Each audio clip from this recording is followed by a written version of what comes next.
சிவா எப்ப வெளியில போனா? நானும் அம்மாவும் இங்க தானே இருந்தோம்.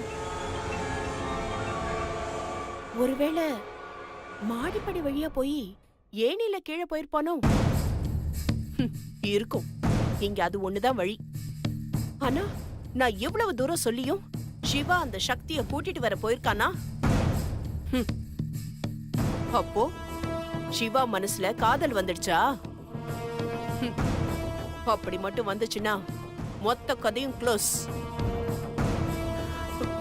சிவா மனசுல என்ன இருக்கு? எதனால இப்படி செஞ்சா? அம்மா வந்ததா என்ன நடந்ததுன்னு தெரியும்.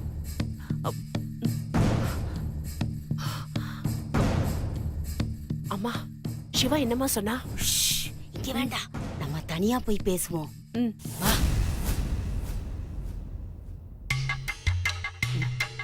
அம்மாடி, நாம பயந்த மாதிரி எல்லாம் எதுவுமே இல்லம்மா.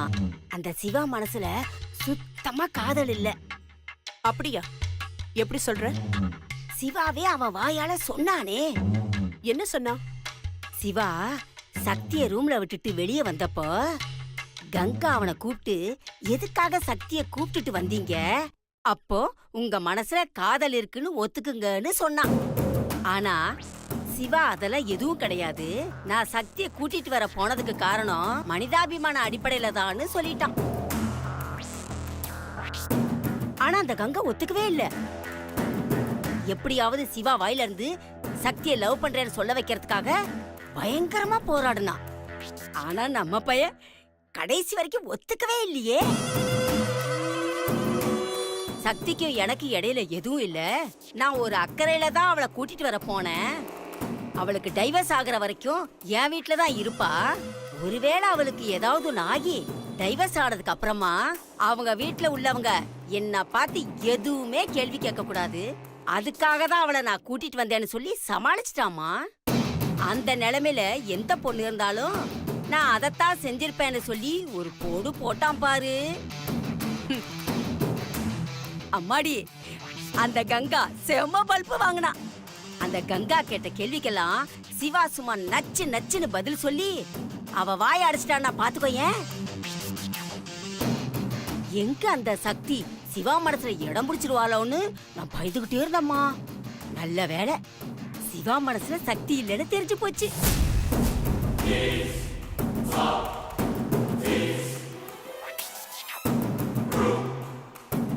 இல்லம்மா, சிவாவுக்கு சக்தி மேல லவ் வந்துடுச்சுன்னு நினைக்கிறேன்.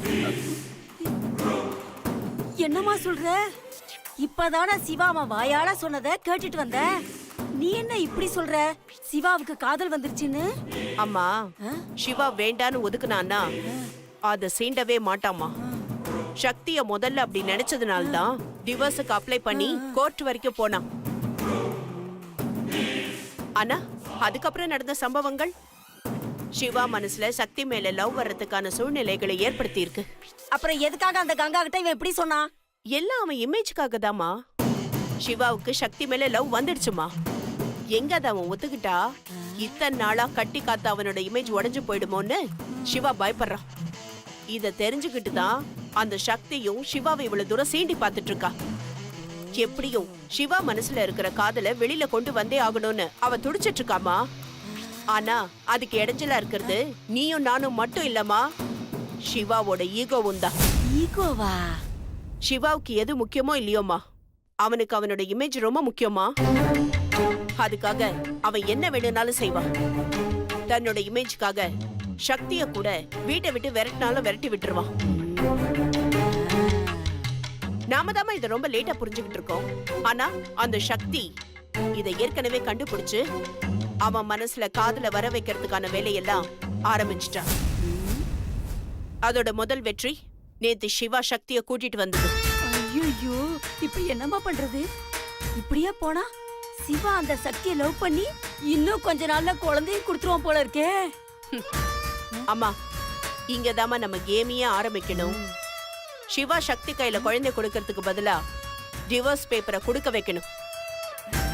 எந்த காரணத்தை கொண்டும் சிவா சக்தி கிட்ட ஐ லவ் யூன்னு சொல்லவே கூடாது. அப்படி சொல்லிட்டா நாம தோத்து போயிடுவோம். அந்த சக்தி அடுத்த பிளான் என்ன பண்றான்னு தெரிஞ்சுக்கிட்டு அத உடைக்கணுமா? அம்மாடி, இன்னொரு விஷயம் சொல்ல மறந்துட்டமா. அந்த கங்கா சிவா மனசுல லவ் இருக்குன்னு சொல்லிக்கிட்டே இருந்தா.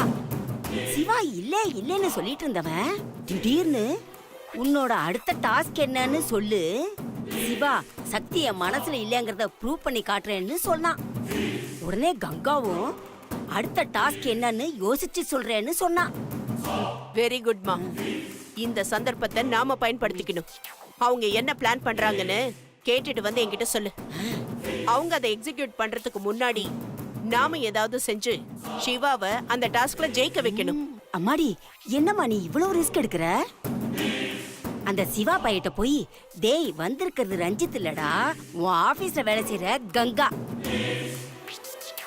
கங்கா வேற யாரும் இல்ல, சக்தியோட கூட படிச்சவ. 2 பேரும் சேர்ந்து உன்னை ஏமாத்துறாங்கன்னு சொன்னா 2 பேரையும் அடிச்சு வெளியில துரத்திடுவானே. அப்படி பண்ணா அடுத்த நிமிஷமே நாம 2 பேரும் உள்ள போக வேண்டியதா இருக்கும். ஆமா, அவ வெளியில போனா நாம உள்ளதானே போகணும். மா, நான் சொல்றது ஜெயிலுக்குள்ளமா. ஜெயிலுக்கா? ஏமா? நீதான் ஒரு வாக்குமூலம் கொடுத்து வச்சிருக்கியே.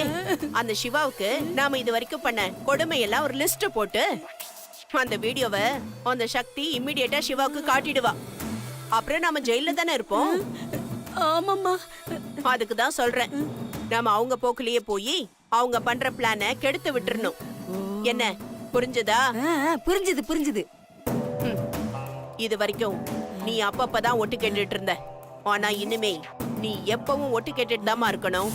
அப்பதான் அவங்க எக்ஸ்ட்ராவா பண்ற பிளான் என்னன்னு தெரிஞ்சு அத நம்மளால முறியடிக்க முடியும்.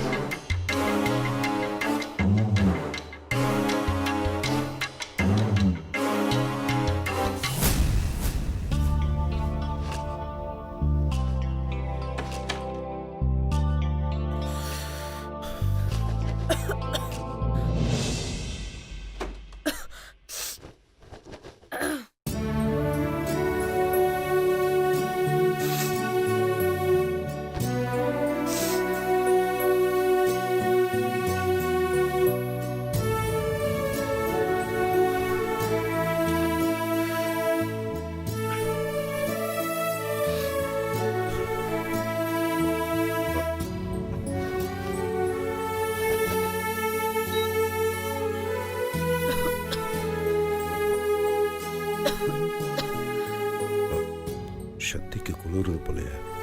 ஏசி ஆஃப் பண்ணிடலாமா?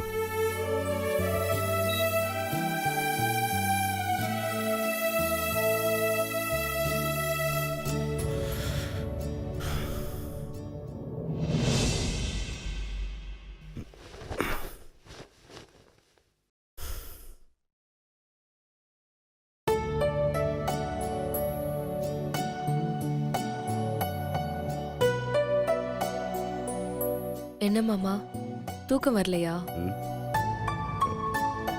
அப்படிலாம் எதுவும் இல்லை.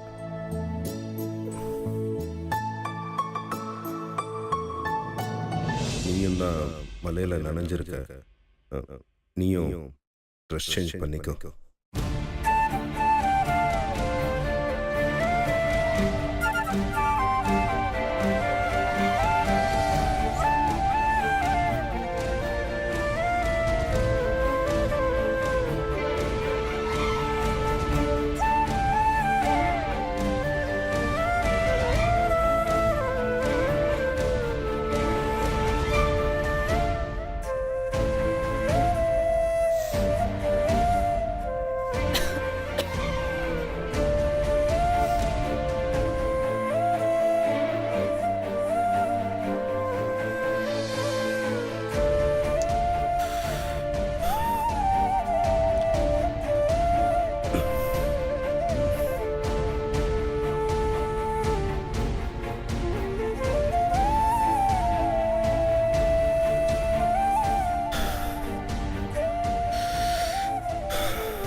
ஐயோ, மணி 9 ஆயிடுச்சு. டைம் போனதே தெரியாம தூங்கிட்டோம்.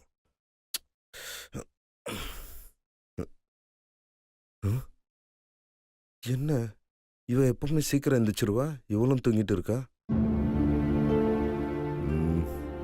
எழுப்ப வேணாம், நேற்று மலையில நனைஞ்சதுனால டயர்டா இருப்பா. கொஞ்ச நேரம் நல்லா ரிலாக்ஸா தூங்கட்டும்.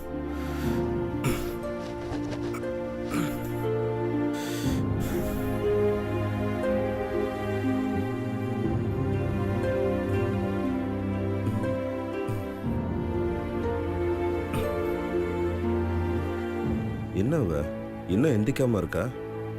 சத்தி, ஏய் சத்தி, சத்தி, சத்தி ஒன்னதான். என்ன என்ன எந்திக்காம இருக்க? ஆபீஸ் போகணும், டைம் ஆயிடுச்சுல.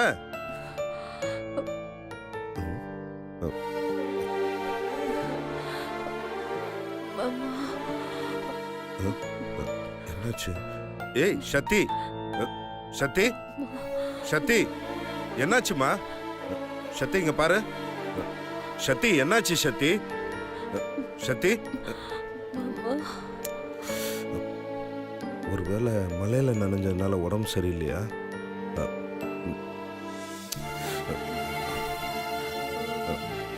சத்தி,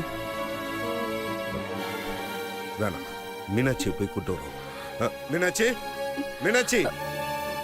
மாமா,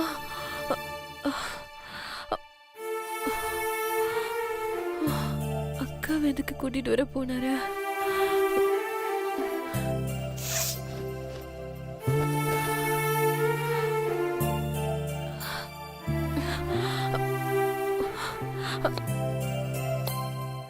மீனாட்சி, சொல்லுங்க. கொஞ்சம் மேல வரைக்கும் வர்றீங்களா? சத்தி படுத்துட்டே இருக்கா, என்னாச்சுன்னு தெரியல. என்னாச்சு? தொட்டு பாத்தீங்களா? ஃபீவர் ஏதாவது இருக்கா? எங்க உங்ககிட்ட தான் கேக்குறேன். தொட்டு பாத்தீங்களா? ஃபீவர் ஏதாவது இருக்கா? இல்ல, அவளை பார்த்தேன், ரொம்ப டயர்டாவே இருக்கா. எனக்கு ஒன்றும் புரியல, அதான் உங்களை கூட்டிட்டு போலான்னு வந்தேன். கொஞ்சம் வாங்கலாம். சரி வாங்க. சக்தி, சக்தி என்னாச்சு?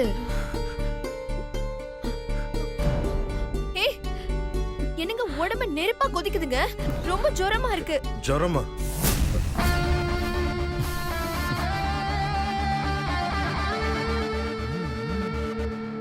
என்னாச்சு இவளுக்கு? இவன் நேத்து எப்ப வந்தா? அது நேத்து நைட்டு கொஞ்சம் லேட்டா தான் வந்தா. நல்லா மலையில நனைஞ்சிட்டு வந்தா, அதனால தான் நினைக்கிறேன். மழையில நனைஞ்சிட்டு வந்தாளா? எதுக்கு இப்ப மழையில நனைஞ்சிட்டு வரணும்? கொஞ்சம் கூட பொறுப்பே இல்லாம போச்சு இவளுக்கு. எல்லாத்துலயும் விளையாட்டுத்தனம் தான். சரி, ஒண்ணு பண்றீங்களா? உடனே டாக்டர் கால் பண்ணி வர சொல்லுங்க. இந்த பண்றேன் மீனாட்சி.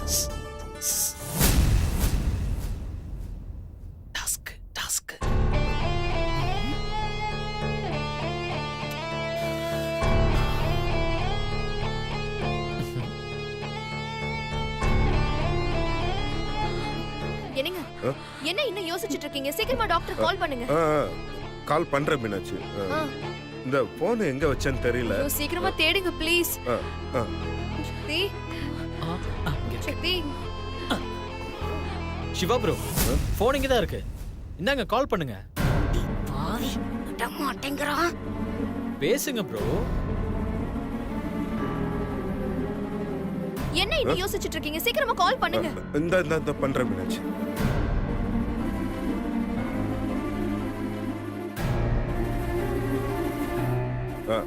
ஹலோ டாக்டர், நான் சிவா பேசுறேன். சக்திக்கு கொஞ்சம் உடம்பு முடியல, உடனே கொஞ்சம் வீட்டுக்கு வர முடியுங்களா? யா யா ப்ளீஸ் டாக்டர், தேங்க்யூ. டாக்டர் என்ன சொன்னாங்க? இப்போ வந்துருவாங்க. சரி. சக்தி, சக்தி.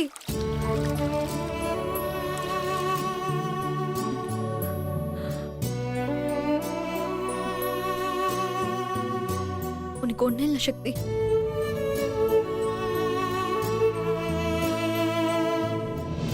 என்ன ப்ரோ, பயங்கர ஃபீலிங்ல இருக்கீங்க போல. சரி, உங்ககிட்ட கொஞ்சம் தனியா பேசணும், வரீங்களா? எதுக்கு? பேசாம வாங்க ப்ரோ, சொல்றேன்.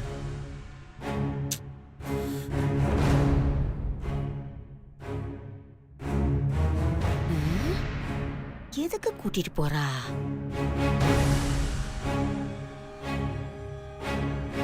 வாங்க ப்ரோ. அட வாங்க ப்ரோ, சும்மா. என்ன பண்ணிட்டு இருக்கீங்க ப்ரோ உள்ள? புரியல. உள்ள என்ன பண்ணிட்டு இருந்தீங்கன்னு கேக்குறேன். சக்திக்கு உடம்பு சரியில்லை, டாக்டரை வர சொல்லியிருக்கு. டாக்டர் வர வரைக்கும் பக்கத்துல இருந்து பாத்துக்கணும்ல. சரி, மீனாட்சி சக்திக்கு 10 போடுறாங்க, அவங்க பக்கத்துல இருந்து பாத்துக்கறாங்க. நீங்க என்ன பண்ணிக்கிட்டு இருக்கீங்க உள்ள? சக்திக்கு உடம்பு சரியில்லை, நான் கூட இல்லாம இருந்தா எப்படி? நீங்க எதுக்கு ப்ரோ கூட இருக்கணும்? ஏய் இடியட், என்ன முட்டாத்தனமா பேசிட்டு இருக்க? நான் அவளோட. சொல்லுங்க ப்ரோ. அவளோட சொல்லுங்க. சொல்லுங்க ப்ரோ. ஏய் எதுவா இருந்தா உனக்கு என்ன? உன் வேலையை பார்த்துட்டு போ. சக்திக்கு மட்டும் இல்ல, இந்த வீட்ல இருக்கிறவங்க யாருக்கு உடம்பு முடியாம போனாலும் நான் மட்டும் இல்ல, இந்த வீட்ல இருக்கிறவங்க எல்லாருமே கூட தான் இருப்போம். ப்ரோ, மத்தவங்க எப்படி வேணாலும் இருந்துட்டு போட்டும் ப்ரோ. நீங்க எப்படி இருக்கீங்கிறது தான் எனக்கு முக்கியம். ஏன்னா நீங்க அவளுக்கு தாலி கட்டும் புருஷன். என்னதான் நீங்க டிவோர்ஸ்க்கு அப்ளை பண்ணிருந்தாலும் சக்திக்கு புருஷன் இல்லைன்னு ஆயிடுமா? இங்க பாரு, தேவையில்லாம டாபிக் மாத்தாத. ப்ரோ, உங்களுக்கு இது தேவையில்லாம இருக்கலாம், ஆனா எனக்கு இது தேவையானது. என்னதானே கல்யாணம் பண்ண சொன்னீங்க? நீங்க அவ மேல அன்பே இல்லைன்னு ப்ரூவ் பண்றேன்னு சொல்லிருக்கீங்க. ஆனா இப்ப நீங்க நடந்துக்கிறத பார்த்து அப்படி தெரியலையே. ஹலோ, இதுக்கு பேரு லவ் இல்ல, அக்கறை, அவ்வளவுதான். ஓ, ரோட்ல ஒருத்தர் போயிட்டு இருக்கும்போது திடீர்னு மயங்கி விழுந்துட்டா அவருக்கு ஃபர்ஸ்ட் எய்ட் பண்ணி ஹாஸ்பிட்டல் கூட்டிட்டு போய் கூட இருந்து ஹெல்ப் பண்ணுவோம்ல, அது மாதிரி தான் இதுவும். Super bro. ரோட்ல போறவங்களுக்கு செய்யறதுக்கு பேரு உதவின்னு நீங்களே சொல்லிட்டீங்க. ஆனா சக்திக்கு செய்யறதுக்கு பேரு அக்கறைன்னு அதையும் நீங்களே சொல்லிட்டீங்க. இந்த வித்தியாசத்தை தான் நான் சொல்ல வந்தேன். இல்ல, இதுல எல்லாம் எதுவும் வித்தியாசம் கிடையாது, எல்லாமே ஒண்ணுதான். இருக்கு ப்ரோ. ரோட்ல போறவங்களுக்கு நீங்க உதவி செஞ்சீங்கன்னா அவங்க நன்றின்னு சொல்லிட்டு போய்கிட்டே இருப்பாங்க. ஆனா புருஷன் பொண்டாட்டிய பாத்துக்கும் போது தான் மேல தான் புருஷனுக்கு எவ்வளவு அன்பு இருக்கு, எவ்வளவு அக்கறை இருக்குன்னு சந்தோஷப்படுவாங்க. அதனாலதான் இப்படி நம்மள விழுந்து விழுந்து கவனிக்கிறாங்கன்னு நினைச்சு அவங்கள அறியாமலேயே புருஷனை அளவுக்கு அதிகமா விரும்ப ஆரம்பிப்பாங்க. அந்த அன்பு லவ்வா மாறும். அந்த நேரத்துல நான் மத்தவங்களுக்கு செய்யற மாதிரி தான் செஞ்சேன்னு சொல்லிட்டு நீங்க பாட்டுக்கு போயிட்டே இருப்பீங்களா?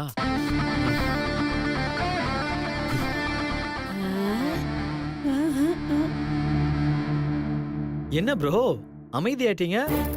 கொஞ்ச நேரத்துக்கு முன்னாடி சொன்னீங்கல்ல, இந்த வீட்ல யாரா இருந்தாலும் நான் இப்படிதான் பாத்துப்பேன்னு சொல்லிட்டு. அப்போ உங்க வீட்ல இருக்கிறவங்களும் ரோட்ல இருக்கிறவங்களும் ஒண்ணுதானே ப்ரோ? ஏய், நீ ரொம்ப அதிகமா பேசிட்ட போற. இல்ல ப்ரோ, நான் அதிகமா பேசல. நான் அவசியமானது தான் பேசுறேன். நாளைக்கே நான் சக்தியை வெளிநாட்டுக்கு கூட்டிட்டு போனதுக்கு அப்புறம் அவளுக்கு திடீர்னு உடம்பு சரியில்லாம போயிருச்சுன்னா, என்னால பாத்துக்க முடியாத சூழ்நிலை வந்தா அவளோட மனநிலை எப்படி இருக்கும்? எப்படி இருக்கும்? எனக்கு ஒண்ணுனா சிவா மாமா எப்படியெல்லாம் விழுந்து விழுந்து கவனிச்சு பாருன்னு சொல்லுவா. ஆனா நான் இங்க அனாதை மாதிரி ஃபீல் பண்றேன்னு சொன்னா அதுக்கப்புறம் நாங்க வாழ்ற மீதி நாட்களும் நரகமாயிடாதா ப்ரோ? அதுக்காக அவளை இப்படியே விட்டுற சொல்றியா? கண்டிப்பா விட்டுதான் ஆகணும் ப்ரோ. இல்லனா அவ மனசுல உங்க மேல காதல் வளர்ந்துகிட்டே தான் இருக்கும். ஏய், என்னது சுத்த பைத்தியக்காரத்தனமா இருக்கு? ஒருத்தங்க முடியாம இருக்கும்போது கூட இருந்து பாத்துக்கிறது ஒரு தப்பா? அவளை பாத்துக்க அவ அக்கா இருக்கா, சுந்தர் இருக்காரு, ஏன் நான் இருக்கேன், எல்லாரும் இருக்கோம். அப்புறம் எதுக்கு நீங்க? இங்க பார், என்னாலதான் அவ மலையில நனைஞ்சு உடம்பு முடியாம இருக்கா. அப்படி இருக்கும்போது நான் எப்படி அவளை விட்டுட்டு போக முடியும்? சரி, இப்ப கூட இருந்து பாத்துக்கிறீங்க. டிவோர்ஸ் ஆனதுக்கு அப்புறம் அப்புறம் என்ன பண்ணுவீங்க? சொல்லுங்க ப்ரோ. அப்ப என்ன பண்ணுவீங்க? அப்பவும் கூட வந்து பாத்துப்பீங்களா? ஏய், இப்ப நான் என்ன பண்ணணும்னு சொல்ற நீ? உங்களுக்கு அவ மேல அன்பு இல்லைன்னு ப்ரூவ் பண்ணும். சக்தியை பாத்துக்க நாங்க எல்லாருமே இருக்கோம். நீங்க ஆபீஸ்க்கு கிளம்பி போங்கன்னு சொல்றேன். அது அது எப்படி? அவளை இந்த நிலைமையில விட்டுட்டு போக முடியலன்னா அவ மேல உங்களுக்கு லவ் இருக்குன்னு ஒத்துக்கோங்க.